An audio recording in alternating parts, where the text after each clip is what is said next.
She looked at me from that hospital bed with eyes that had already done their grieving, calm, certain, and 14 years old, and she said, "Dr. Harris, I'm not afraid of dying. I'm afraid they won't let me stop in." That moment, I understood that the cruelest battlefield I would ever stand on wasn't in a trauma bay or an operating room. It was in the silence between a daughter's exhaustion and her parents' love. Hours earlier, the ethics committee had been called.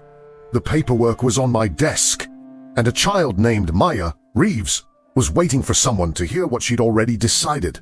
Subscribe for more stories from inside the wards, where medicine meets what it means to be human. I have worked the oncology floor at Greystone Medical Center in Portland, Oregon, for 11 years. I have held the hands of people who were leaving.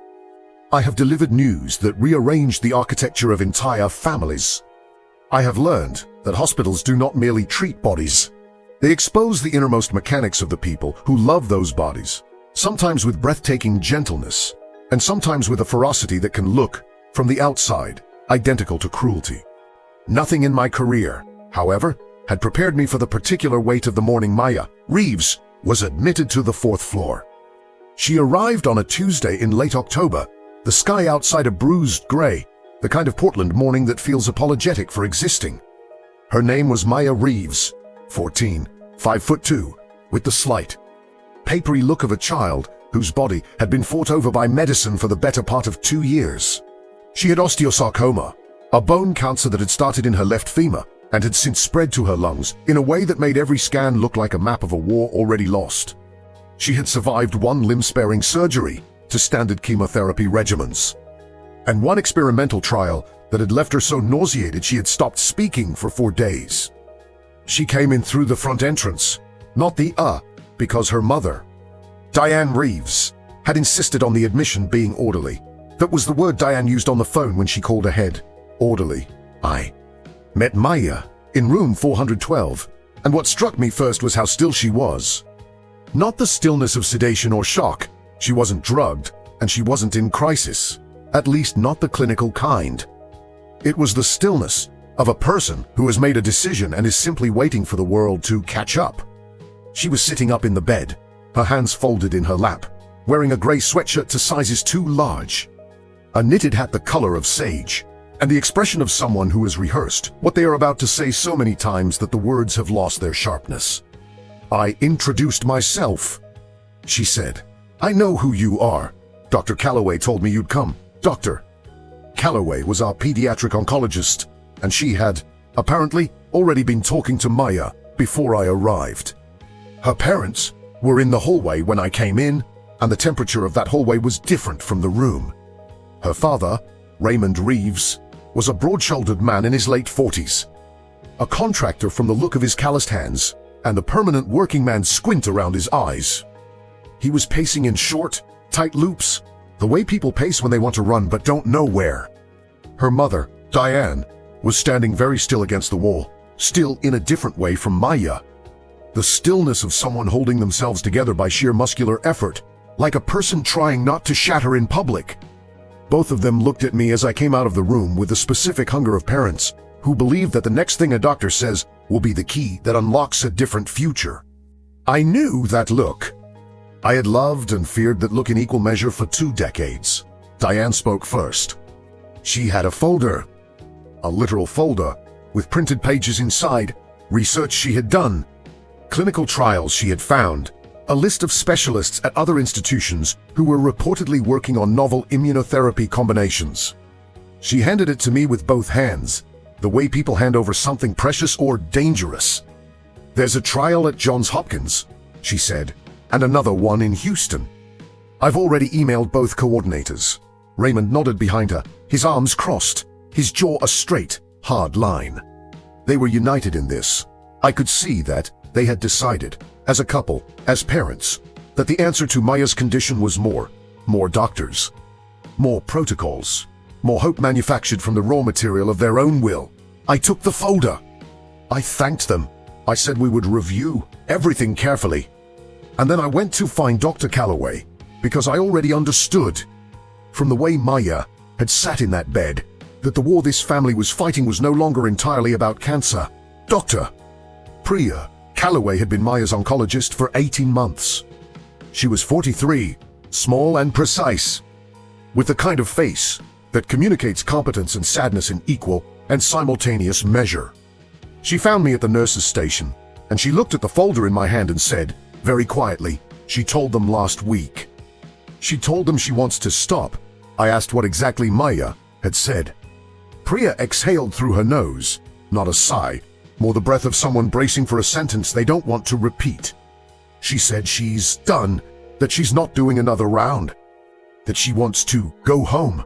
I stood there with Diane's folder in my hands, and I thought about the word home, what it means to a 14-year-old who has spent a third of her adolescence in this building, what it means when going home isn't a visit, when it's a direction you choose with your whole remaining self.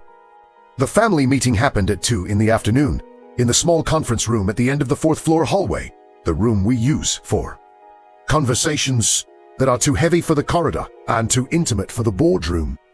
It smelled of old coffee and the ghost of 100 other meetings like it. I sat across from Raymond and Diane. Priya sat beside me. A social worker named Carla Mendez, who had been working with the family for 3 weeks, sat at the far end of the table with a yellow legal pad on which she had already written a single word at the top and then stopped. Maya was not in the room. Maya had asked not to be in the room for this particular conversation, which was itself a form of communication I was still learning to read. Priya delivered the clinical reality in the measured, unsparing language that only the most compassionate oncologists ever truly master. The current disease burden in Maya's lungs had progressed despite the last regimen. The standard protocols had been exhausted. What remained were experimental options to trials for which Maya might qualify, one involving a combination immunotherapy approach and another a targeted therapy with a very limited data set in adolescent patients. The potential benefits were uncertain. The potential side effects, and here Priya paused, because she knew what was in these words, were significant, prolonged hospitalizations, severe immune suppression, a very real possibility of the treatment itself causing complications that would erode whatever quality of life remained. She delivered all of this with her hands flat on the table and her eyes on Diane, because Diane was the one who needed to hear the weight of it the most. Raymond broke first, which surprised me. I had expected Diane. He leaned forward and pressed both fists against the table and said, "Then we try them both. We try everything." His voice was even, but his knuckles were white, and I could see the tremor in his forearms that he was working very hard to suppress. Diane said nothing for a moment. She looked at the table. Then she looked at Priya and said, "What would you do if she were your daughter?"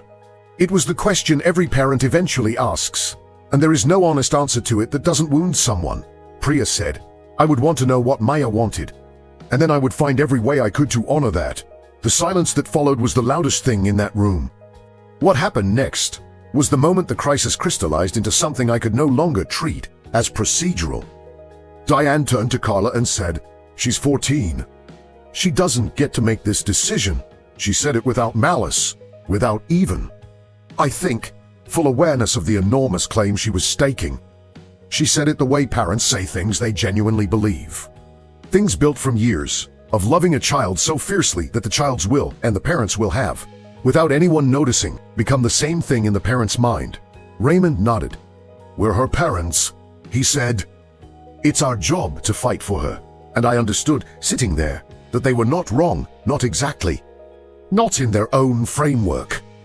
But I also understood that Maya, in room 412, was a person, not a battlefield, not a project. A person who had told us, with clarity and with composure, what she wanted. And the law and the ethics and the machinery of our institution were all about to collide with the raw, unnavigable love of two people who could not afford to hear what their daughter was telling them. Carla and I walked back to Maya's room together after the meeting. She was awake, her TV off, a book open on her lap that she wasn't reading. She looked up when we came in, and she didn't ask how it went. She already knew, I think. I sat in the chair beside her bed, the one that made a small creak when you settled into it. A detail that felt oddly important in the quiet of that room, and I asked her if she wanted to talk. She set the book down. She pulled her knees to her chest inside the hospital blanket and looked at me with those already grieved eyes and said, "They're not going to listen, are they?" It wasn't a question. It was a 14-year-old girl reading the room she had been in her whole life and getting it exactly right. I stayed for an hour. I listened to her. She talked about her best friend, a girl named Jess, who had visited every Sunday until the visits started breaking Jess apart, and Maya had told her to stop coming. Because I didn't want her to remember me as something terrible. She talked about her dog, a beagle named Biscuit who slept on the foot of her bed at home.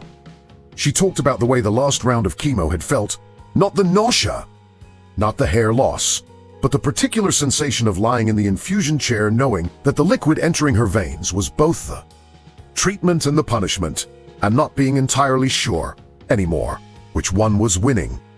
She was not depressed. She was not in crisis. She was, with extraordinary and heartbreaking lucidity, a young woman who had looked at the arithmetic of her own remaining life and arrived at a conclusion that the adults around her were not yet able to accept. I left her room, understanding that whatever happened next, the most important thing I could do was make sure her voice didn't get buried under the volume of everyone else's grief. The ethics committee meeting was scheduled for Thursday morning. In the 48 hours between that family meeting and the committee convening, the fourth floor existed in a state of suspended, pressurized tension, the kind that makes nurses move a little faster and speak a little more carefully, and makes every door that opens feel like it might be the one that changes something. I had submitted my clinical notes. Priya had submitted hers. Carla had submitted a detailed psychosocial assessment of Maya that concluded, with professional precision, that the patient demonstrated consistent, informed, and non-impulsive refusal of further aggressive treatment. The committee had the documents, and yet the Reeveses had also retained an attorney, a man named Philip Garrett, who had called the hospital's legal department on Wednesday afternoon and used phrases like parental rights and standard of care and the child's best interests in ways that made the hospital's general counsel visibly uncomfortable. The core legal reality in the United States is this: minors, in most states, do not have the unqualified legal right to refuse life-sustaining or life-prolonging treatment.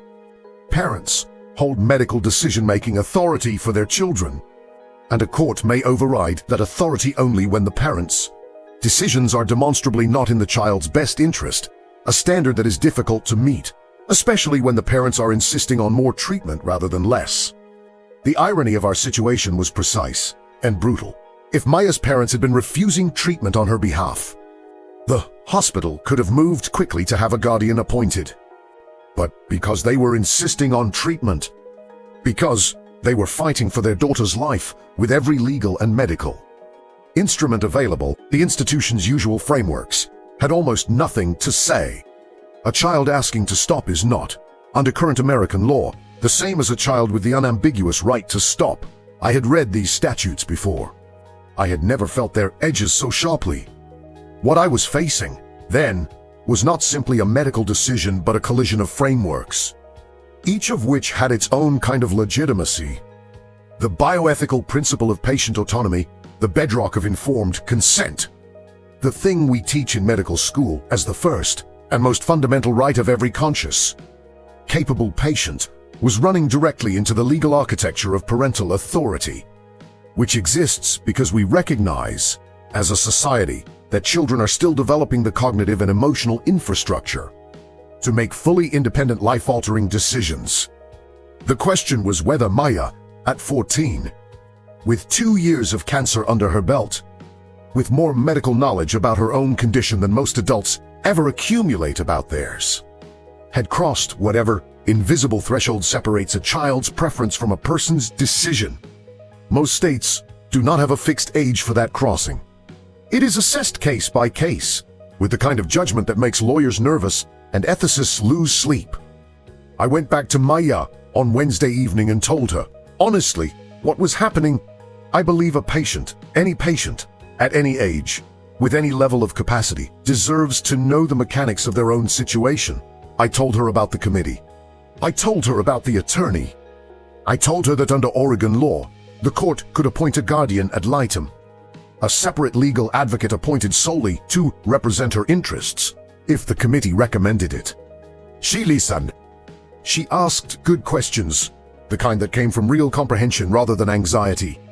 And then she asked the question that I still hear, sometimes, in the early hours of a quiet shift. If I were 18, would any of this be happening? I said no. She nodded, and she looked out the window at the city lights. And she sighed. So I just have to survive being 14. The double meaning of that sentence landed on me like something physical. I had to set my jaw to keep my face from giving me away. The dilemma that crystallized in my chest over those 2 days was not the abstract ethical kind you debate in academic circles. It was intimate and it was specific. It lived in the 4 inches between me and Maya whenever I sat in that chair beside her bed. And it lived in the hallway whenever I saw Raymond pacing his tight loops, or Diane standing at the window of her daughter's room with her hand flat against the glass, watching Maya sleep. These were not bad people. They were not cruel parents. They were 2 human beings who had organized their entire existence around the survival of their child, and who had been told, by medicine and by hope and by every instinct a parent carries in their body, that giving up was the same as failing. What they could not yet see, what I was not sure I had the right words to help them see, was that their daughter had already arrived at a place they hadn't reached yet, and that her arrival there was not surrender, was wisdom.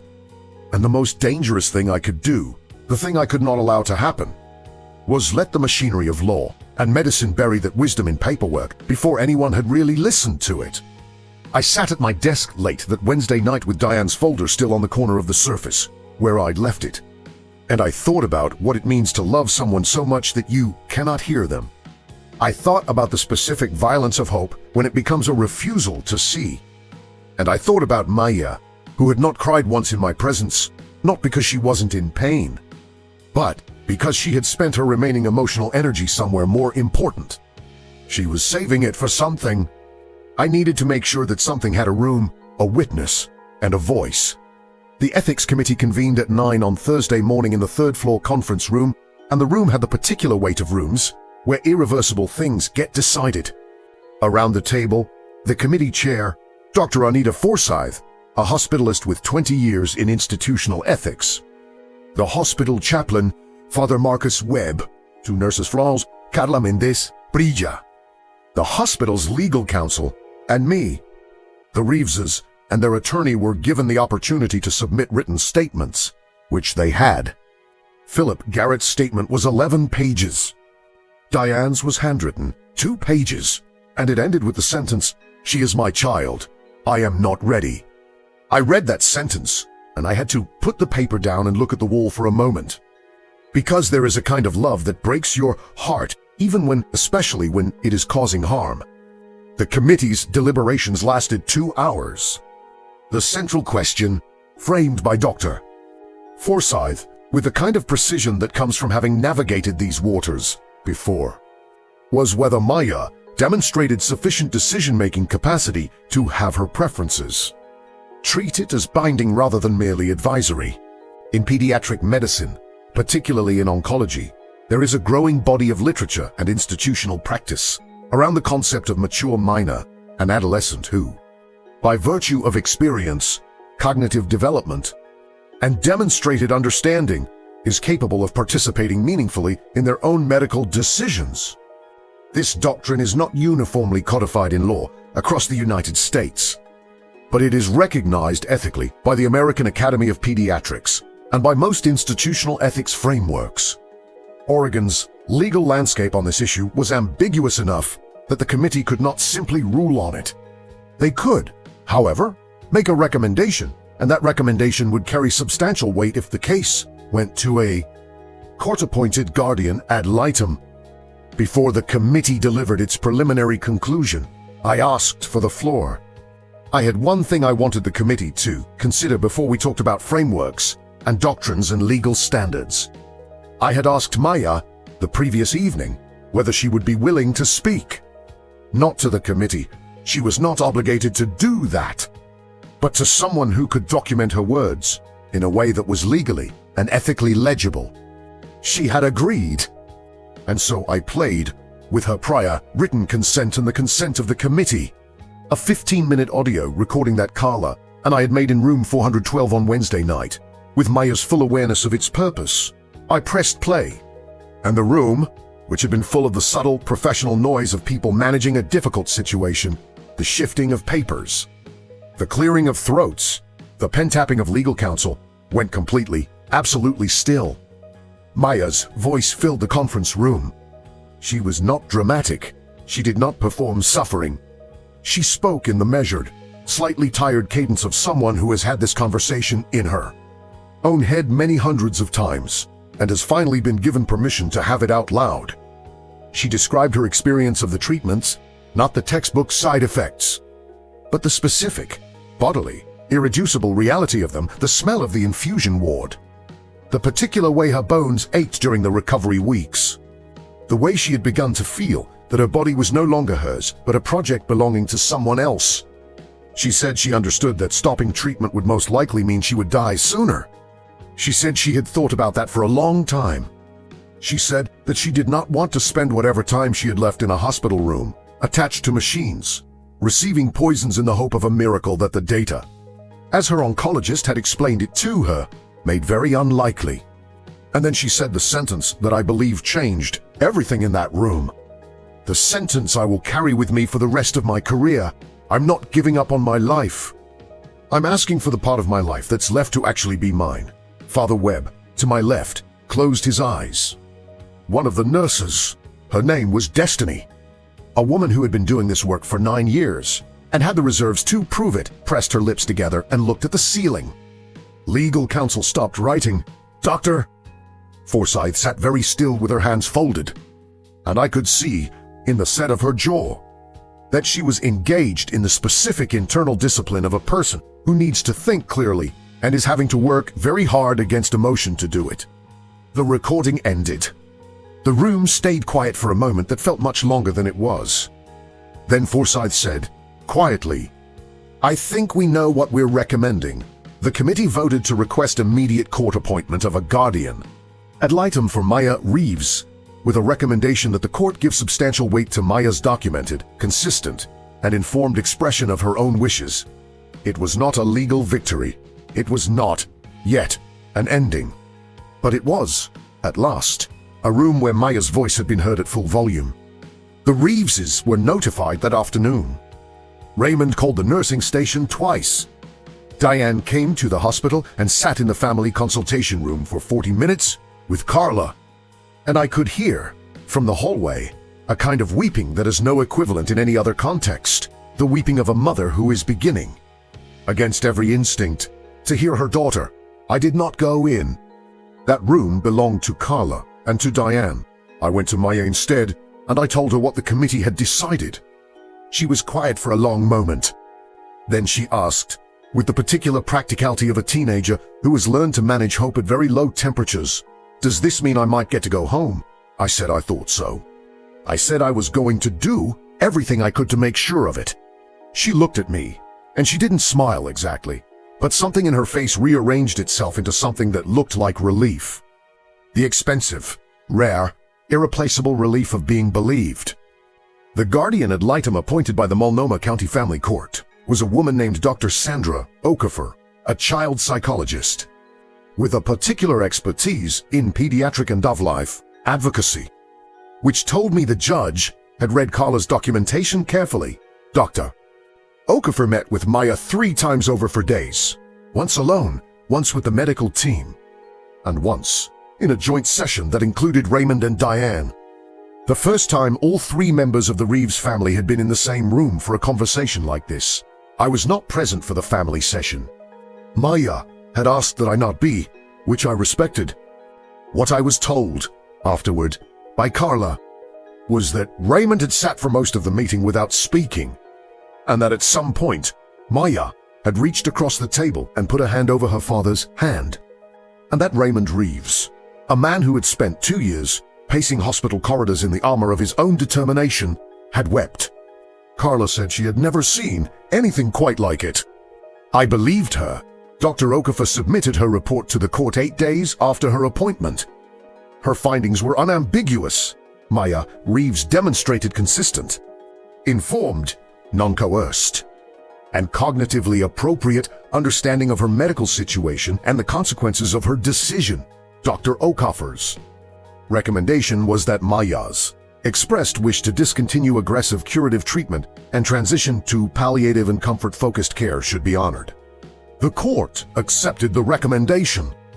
It was, as Priya explained to me over cold coffee at the nurse's station, not a ruling that established a legal precedent. It was a specific, individual determination about a specific child in a specific circumstance. But for Maya Reeves, in room 412 of Greystone Medical Center, it was everything. The conversation between Priya and the Reeveses, following the court's decision, was one I was not part of, but that Priya later described to me in pieces. The way people describe things they need to share, but haven't yet fully processed. Diane had asked, first, whether stopping treatment meant giving up. Priya had said no. She had explained what palliative care actually was: not abandonment, not surrender, but the deliberate and skilled redirection of medical resources toward comfort, dignity, and quality of remaining life. She talked about the palliative team's capabilities: pain management, symptom control, psychological support. The possibility of home care that would let Maya sleep in her own bed, with Biscuit at her feet, and wake up in a room that smelled like her life, rather than like antiseptic. Diane had listened. And then, for the first time since any of this had begun, she had asked not what more could be done, but what would make Maya comfortable. The shift in that question was small and enormous at the same time. I think it was the hardest thing Diane Reeves had ever said. Maya was discharged on a Thursday afternoon, the same day of the week she had been admitted 3 weeks earlier. I walked with her to the elevator, which is not something I typically do, but I needed the 3 minutes of that walk. Her parents were ahead of us, Raymond carrying her bag, Diane holding a plant that one of the nurses had given her. Maya walked beside me slowly, her gait careful on the linoleum, and she said, "Dr. Harris, do you think I made the right choice?" I had been asked harder questions in my career, but not many. I told her that I thought she had made an honest choice. A thoughtful one, a brave one. I told her that the word right was one I try to use carefully in medicine, because it implies a certainty about the future that none of us actually have. She considered this. Then she said, "I think I made the choice that was mine." I said I thought so too. The elevator doors opened. She got in. She turned and looked at me once more before the doors closed. And I think I will see that look for a very long time. The palliative care team took over Maya's case the following week. Her primary palliative physician, Dr. James Whitfield, had worked with families in exactly these circumstances for 15 years. And he had the particular gift of making the transition to comfort-focused care feel like the beginning of something rather than the end of fighting. He coordinated with the Reeveses on pain management, on home hospice resources, on the small daily logistics of making a life comfortable when the life is finite and known. I got a brief update from Carla 6 weeks after Maya's discharge. She was at home, in her own bed, with Biscuit. She had seen Jess twice. She had eaten her mother's cooking, which she had been missing for months. She was not well in any clinical sense of the word. But she was, by every account, something that I think mattered more to her, present in her own life. Raymond called me once, about a month after discharge. I almost didn't recognize his voice. The armor was gone, and what was underneath was quieter, rawer, closer to the voice of a man rather than the voice of a father at war. He said he wanted to thank me. I said I hadn't done much.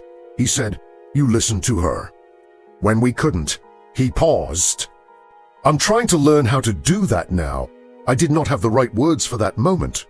So I said the truest thing I could, that what he was doing, in learning to hear her, was one of the most loving things a parent could do. He was quiet for a while. Then he sighed. "She's teaching me how to let go." And I sat there with the phone in my hand and the hallway noise of the hospital around me. And I thought that of all the things medicine had shown me about the human capacity for grace under pressure, this might be the most extraordinary one I had ever witnessed. If this story stayed with you, leave a comment below. Tell me, when is love about holding on, and when is it about letting go? I am 52 years old. I have stood in more rooms than I can count where someone was deciding, or being decided for, and I used to believe that the job of medicine was to always choose the longer road, more time, more treatment, more intervention. I was trained in the heroic model, the one where victory means vital signs that continue and defeat means the ones that stop. It took Maya Reeves 3 weeks and 1 sentence to permanently rewire something in me, and I would not undo that rewiring for anything. What I learned from her, the thing she taught me without intending to teach anyone anything, simply by being herself with extraordinary consistency, is that dignity is not a consolation prize for when medicine runs out of options. It is a medical need as real and as urgent as oxygenation or hydration. And when we fail to treat it with the same seriousness we give to vital signs, we are not practicing medicine fully. We are practicing only half of it. I think often about the parents in that story, about Raymond and his pacing loops, about Diane and her folder of printed trials. I think about what it must feel like to have built your entire identity around protecting someone, and to be asked to lay that identity down, not because you failed, but because the person you love has grown wise enough to know something that love alone cannot teach you. The Reeves family did not fail their daughter. They arrived, eventually, at the place she needed them to be. The path was hard, the cost was real, but they got there. There is a conversation in medicine that we do not have often enough. On their own terms, in their own words, before the crisis is already upon us. Not what they want from treatment, but what they want from whatever life they have. Maya had that conversation with me because I asked, and because I sat still long enough to hear the answer. I wish I could say that I always do that. I don't. There are shifts where I am too tired, too stretched, too caught in the machinery of triage to sit still in a chair that creaks and just listen. Maya reminded me that the listening is not secondary to the medicine. It is the medicine. The last thing I heard about Maya Reeves came from Carla on a winter afternoon, about 4 months after that discharge. She had passed quietly at home in the early morning hours, with her parents in the room and Biscuit, reportedly, at the foot of the bed. She was 14 years, 8 months old. She had spent her last weeks, the way she had asked to spend them, present, at home, in the small ordinary world of her own life, rather than in the clinical world of someone else's effort to extend it. I stood in the hallway when Carla told me, and I looked at the linoleum under my feet, and I thought, she got what she asked for. That is not a small thing. In medicine, in law, in the enormous difficult country of parental love, it is a very large thing. It is the thing she fought for. She deserved to win it. I still have the creak of that chair in my memory. The small sound it made every time I settled into it beside her bed. Sometimes, on the quiet nights of a long shift, I think I can still hear it, not as grief, but as a reminder. Not every fight in medicine is won by doing more. Some of the bravest acts I have ever witnessed were the act of stopping and choosing the life that was left, and calling that choice by its right name, not giving up, living.